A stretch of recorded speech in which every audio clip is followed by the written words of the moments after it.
Vse življenje se učimo, ne? Zdaj, ali v službi, ali se odločimo za šolanje. Zdaj, odvisno je tudi od vsakega posameznika. Neko izobrazbo moraš imeti za nek položaj, če je potrebno, ne? Ampak smo v času, ko so zelo pomembne inovacije, nekaj novega, razmišljanje. V preteklosti smo mogoče malo pozabili na vrednote, na etiko in tako naprej.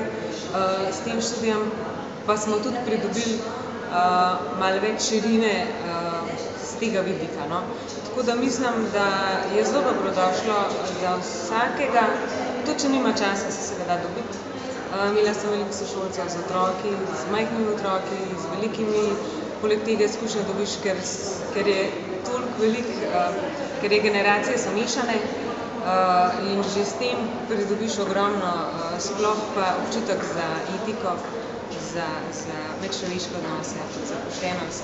Tudi tukaj se mi zdi, da vsi malo zrastemo.